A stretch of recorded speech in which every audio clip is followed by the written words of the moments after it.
শ্ৰাদ্ধলৈ আহি প্ৰাণ গ'ল ভাগিনীয়েকৰ এক শোকাবহ ঘটনা সংঘটিত হৈছে গোলাঘাটত এক শোকস্তব্ধ পৰিৱেশে বিৰাজমান হৈছে আমি দৃশ্যাংশৰ মাজলৈ গৈছো যেহেতু গা ধুবলৈ গৈছিলে আৰু সেই গা ধোৱাৰ সময়তে নিখোজ হৈ আছে যুৱকজন আৰু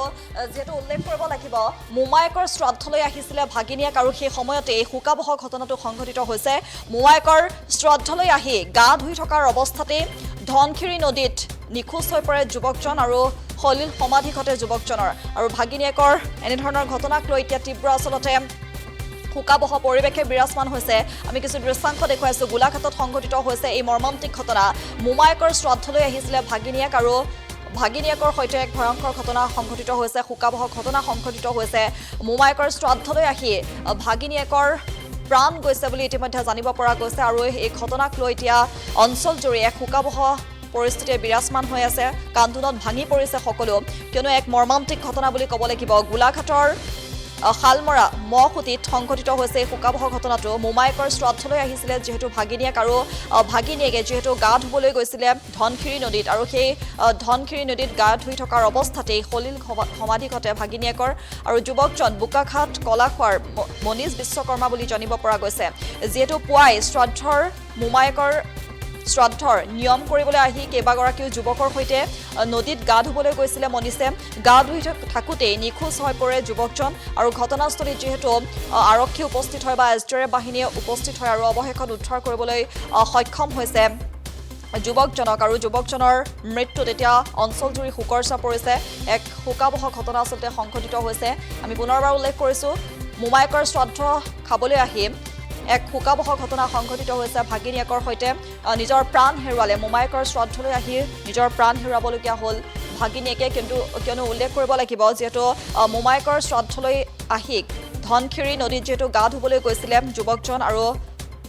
সেই সময়তে নিখোজ হৈ পৰে আৰু অৱশেষত এছডিআৰএফ বাহিনীয়ে উদ্ধাৰ কৰিবলৈ সক্ষম হৈছে যুৱকজনৰ মৃতদেহ আৰু যুৱকজনৰ মৃত্যুত এতিয়া পৰিয়ালৰ লোক কান্দোনত ভাঙি পৰিছে অঞ্চলজুৰি শোকৰ ছাপ পৰিছে কিন্তু পুৱাই শ্ৰাদ্ধৰ নিয়ম পালন কৰিবলৈ মোমায়েকৰ শ্ৰাদ্ধৰ নিয়ম পালন কৰিবলৈ যিহেতু কেইবাগৰাকীও যুৱকৰ সৈতে নদীত গা ধুবলৈ গৈছিলে ভাগিনীয়েক মনীষে আৰু সেই সময়তে গা ধুই থাকোঁতেই নিখোজ হৈ পৰে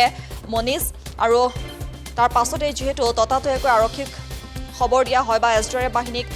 খবৰ দিয়া হয় আৰু তাৰ পাছতে এছডিআৰএফ বাহিনীয়ে উদ্ধাৰ অভিযান অব্যাহত ৰাখিছিল আৰু অৱশেষত এই নিখোজ হৈ থকা ভাগিনীয়েক মনীষক উদ্ধাৰ কৰিবলৈ সক্ষম হৈছে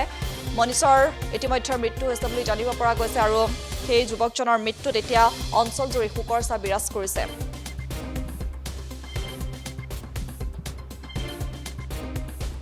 আজি প্ৰকৃততে এটা বৰ দুখৰ বতৰা ৰাতিপুৱাই গতিকে নিজৰ মোমায়েকৰ শ্ৰাদ্ধ খাবলৈ আহি আৰু নিজৰ বামুণীয়া কৰ্ম কৰিবলৈ আহি ধনখিৰি নদীৰ কাষত ধনখিৰি নদীত আধাৰ সত্ৰ শালমৰা মৌখুটিৰ এটা ডুবিত তেওঁ নিখোজ হৈ গৈছে অতি হৃদয় বিদাৰক গতিকে আমি সকলো মৰ্মাহত হৈছোঁ ভাবিব নোৱাৰা এটা ঘটনা সংঘটিত হৈছে গতিকে আজি প্ৰায় কেইবাদিনো আগতে আহিলে ইয়ালৈ আমি ওচৰ চুবুৰীয়াৰ পৰা জানিব পাৰিছোঁ যে ল'ৰাজন খুব অমায়িক আৰু এই অঞ্চলত খুব খাপ খাই গৈছিলে মাত্ৰ 5 দিনমানৰ আগতে অহা আৰু বোকাখাটত ঘৰ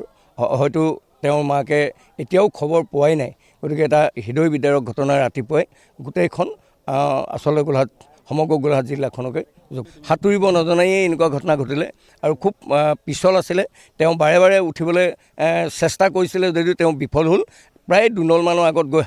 হাতটোহে অকল দেখিছে আৰু লগালগ স্থানীয় ৰাইজে নাও লৈ যথেষ্ট বিচাৰ কুচাৰ কৰিছে আৰু নদীত বিচাৰি উলিওৱাটো এছডিআৰএফ ইতিমধ্যে আমি যোগাযোগ কৰিলোঁ আৰু কৰাৰ লগে লগে পুলিচ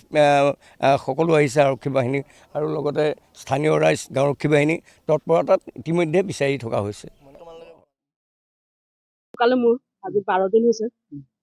আজি সকাম আছিলে তাৰপিছত সকামতে ৰাতিপুৱা মোৰ ল'ৰাটো তিয়া ধৰে নাই তিয়া ধৰি পেলাই আহে ন নদীত গা ধুবলৈ লৈ আহিছিলে 4টা ল'ৰাই মোৰ দেওৰৰ ল'ৰা হয় এইটো নন্দৰ ল'ৰা হয় যিটো ঢুকালে তাৰপৰা আহি পেলাই মইতো ঘৰত আছো আৰু হয়তো অলপ পিছত বামুণজনো আহিছিলে বোলে বামুণজনক ক'লে বোলে উঠ বোলে তহঁতি বোলে তাৰপৰা উঠা নুঠাৰি সাঁতুৰি আছিলে বোলে সাঁতুৰি থাকোঁতে হেৰি হ'ল তাৰপৰা ঘৰত গৈ পেলাই এটা ল'ৰাই ক'লেগৈ মোক ভতিজা ল'ৰাটোৱে বোলে চিন্টু দা বোলে পানীত বোলে সোমাই গ'ল বোলে নাই ক'লে তেতিয়া মই ওলাই পেলাই আহিছোঁ দুজনৰ কথা বহুত দুখ লাগিছে মোৰ মানুহজনৰ কামত আহি পেলাই যে ল'ৰাটো নাইকিয়া হৈ গ'ল বহুত দুখ লাগিছে মোৰ ল'ৰাটোৰ ঘৰ বোকাখাট কলাখোৱা বুলি কয় আৰু আমাৰ হয়তো শালমৰা মৌখুটি কয় আধাৰটো ল'ৰাটোৰ নাম এনেই ফেচবুকত মানে মানিছ বিশ্বকৰ্মা আমি ঘৰত চিন্টু বুলি মাতো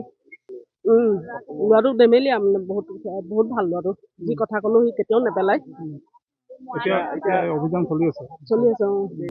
সকামত তাকে মানুহবিলাকে মোক কৈছে ঘৰত যা কৈছে মই তোমাৰ ঘৰত গৈ কেনেকৈ থাকিমগৈ বাৰু এই ল'ৰাটো নাইকিয়া হৈ গ'লে যিকোনো খবৰৰ বাবে যোগাযোগ কৰক 7099017330 লগতে 7099017110 নম্বৰত।